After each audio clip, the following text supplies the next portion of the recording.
Welcome to NutriCharge presents Opportunities in Direct Selling, a window to a new career in partnership with ET Now, where we're going to be talking about the opportunities available for you, the viewer, as far as the direct selling industry in India is concerned. We now meet Tilok Chand Chhabra, the founder of RCM, to find out about the direct selling business. Let's start by talking about आप हमारे viewers को बता सकते हैं कि what is direct selling and who can be a direct seller? Direct selling जो traditional system जो retail stores के थ्रू प्रोडक्ट्स बेचे जाते हैं, उसके बजाय डायरेक्ट सेलिंग में डोर टू डोर और कंज्यूमर्स जो डायरेक्टली अदर कंज्यूमर्स को वन टू वन कन्विंस करते हैं और प्रोडक्ट सेल करते हैं. ओके. और जहाँ तक कि कौन बन सकता है, तो कोई भी अबव 18 ईयर्स का पर्सन डायरेक्ट सेलर बन सकता है, कोई भी. लेट्स ऑल्सो टॉक अबाउट जैसे कोई भी इंडस्ट्री हो, there are always benefit, there is always the challenge. Maybe you can talk to us about some of the myths और the misconceptions that exist about the direct selling industry. कुछ लोग ऐसा समझते हैं कि ये direct selling के through company जो है पैसा लोगों से कलेक्ट करती है और बाद में उसको देती नहीं है या मनी रोटेशन वगैरह करती है, जबकि ऐसा नहीं है. डायरेक्ट सेलिंग का मतलब प्रोडक्ट बेचने का सिस्टम है, प्रोडक्ट और सर्विसेज. तो ये केवल मिथ है. डायरेक्ट सेलिंग बहुत genuine business. How many direct sellers do you have? We have near about 20 lakhs direct sellers. Why is direct selling, in your opinion, suited to India as a country? Direct selling में multiple या कहेंगे कि हम ज़्यादा से ज़्यादा लोग इस काम को कर सकते हैं. इसमें लिमिटेशन नहीं है कि जैसे कोई जॉब होता है या एम्प्लॉयमेंट होता है तो एक लिमिटेशन होती है कि 1000 10,000 की वैकेंसी होती है, पर इसमें ऐसा नहीं है. इसमें कितने भी लोग हो तो इस काम को कर सकते हैं. तो हम इंडिया के एंगल से कहेंगे तो मोस्ट सुटेबल बिजनेस है ये. तो यहाँ बहुत ज़्यादा स्कोप है. So, what is your advice for someone who wants to become a direct seller? What is your advice in terms of what they should keep in mind if someone wants to become a direct seller? लोगों को किसी लालच में नहीं आना चाहिए. एक genuineness check करनी चाहिए कि जो जिस कंपनी से वो जुड़ रहे हैं उसके प्रोडक्ट जेन्युइन है, उसकी प्राइस जेन्युइन है, और कहीं ऐसा तो नहीं है कि अभी पैसा लिया जा रहा है और कुछ बाद में देने का कमिटमेंट है, या किसी नाम से पैसा लिया जा रहा है और प्रोडक्ट नहीं दिया जा रहा है. तो ये सब चीज़ें देखनी चाहिए. लालच में नहीं आना चाहिए कि चलो मुझे अभी पैसा दे रहा हूँ, बाद में बहुत मल्टीपल टाइम्स में मुझे रिटर्न मिलेगा.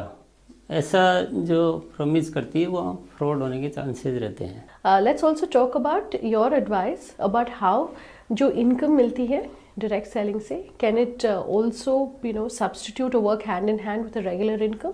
या रेगुलर इनकम सब्स्टिट्यूट भी हो सकती है, उससे ज़्यादा भी हो सकती है, उससे एक्स्ट्रा इनकम के रूप में भी हो सकती है. वो कौन कितना करना चाहता है और कौन कितना करता है वो उस पर डिपेंड करता है. पर बहुत सारे ऐसे एग्जांपल्स हैं जहाँ रेगुलर इनकम से बहुत ज़्यादा इनकम भी डायरेक्ट सेलर्स लेते हैं. एम्प्लॉयमेंट नहीं है, ये कोई जॉब नहीं है, ये एक तरह से अपनी मेहनत के ऊपर डिपेंड करता है कि कौन कितना कर सकता है, कितना करना चाहता है.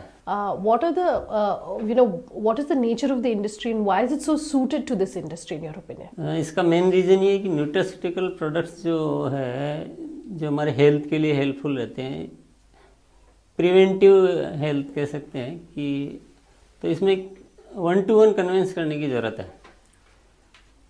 कि नया कॉन्सेप्ट है इंडिया में, जो अभी तक लोगों की हैबिट में है कि जब बीमार होने के बाद वो मेडिसिन लेते हैं. पर न्यूट्रास्यूटिकल मतलब आप बीमार नहीं हो, आपका इम्यून सिस्टम जो है वो स्ट्रॉन्ग हो. तो ये वन टू वन कन्विंस करने की ज़रूरत है. और डायरेक्ट सेलिंग में वो प्रोडक्ट ज़्यादा सक्सेसफुल होते हैं जहाँ कन्विंसिंग की ज़रूरत हो वन टू वन. इसलिए ये न्यूट्रास्यूटिकल के लिए मोस्ट सुटेबल है ये system. Your thoughts on perhaps direct selling not being treated as a respected or respectable work or profession? या ऐसा एक वो लोग जो सोचते हैं, जो इससे जुड़े हुए नहीं होते हैं, जो केवल सुनी सुनाई बातों पे जो विश्वास करते हैं, उनको ऐसा लगता है कि ये एक रेपुटेड बिजनेस नहीं है, जबकि ये बहुत अच्छा काम है, सम्मानजनक काम है, इसमें कोई बुराई नहीं है. कोई भी हम अच्छी चीज़ जीवन में काम में लेते हैं तो उसकी तारीफ़ करना हमारी आदत होती है। तो यहाँ भी हमको कोई प्रोडक्ट अच्छा लगता है, मैंने यूज़ किया, मुझे अच्छा लगा, तो मुझे उसकी तारीफ़ करनी, तो इसमें कोई कुछ भी गलत नहीं है और बहुत अच्छा कार्य है। और अगर आम आदमी को इससे एक्स्ट्रा इनकम मिलती है और उसके लिए हम कुछ काम करते तो ये कैसे गलत हो सकता है या कैसे ख़राब काम हो सकता है, मैं इस बात को नहीं समझ पाया था, नहीं पाता हूँ। As I am wrapping up this interview, आप हमें बता सकते हैं कि what are your future plans like, say the next 5 years, what are they looking like for you? Next 5 years में हमारे जो प्लान्स है कि हम अपने प्रोडक्ट की क्वालिटी को और बेहतर से बेहतर करें और ऐसा प्रोडक्ट लोगों को दें कि जो आउट ऑफ कंपैरिजन हो, जो एक बहुत रीजनेबल रेट में बेस्ट क्वालिटी प्रोडक्ट हम दे पाएँ, ताकि हमारी कंपनी की रेपुटेशन लोगों में बने और लोगों में एक ऐसा कि इस कंपनी के प्रोडक्ट हमने बेचे तो हमें कभी भी कोई शिकायत नहीं मिली और हमने इस कंपनी के साथ काम किया तो हमारा करियर सेफ है और हमें आगे जाके बहुत बड़ा फ्यूचर दिखाई देता है। तो उस पर पूरी तैयारियां हैं, बहुत बड़ी तैयारियां हैं। और जो नए प्रोडक्ट्स भी हम लाने वाले हैं वो ये सारी इसी थीम के साथ लाने वाले हैं। तो प्रोडक्ट रेंज हम बढ़ाने वाले हैं। टर्नओवर डेफिनेटली काफ़ी बड़ी प्लानिंग है, बढ़ेगा, पर मेनली कि प्रोडक्ट अच्छा है और प्रोडक्ट में क्वालिटी में, रेट में रीजनेबिलिटी है और डेली यूजेबल प्रोडक्ट है, तो वो चलेगा, उसको कोई रोक नहीं सकता। तो हम अपनी इंडस्ट्री में, हम हमारी कंपनी में ऐसे प्रोडक्ट डेवलप करने वाले हैं जो कि मार्केट में इजीली उस रेट और उस क्वालिटी के साथ कहीं मिल नहीं सके। Alright, Mr. Chabra, thanks very much for speaking with us about the direct selling business. So that's an in-depth look as far as what direct selling in India really constitutes.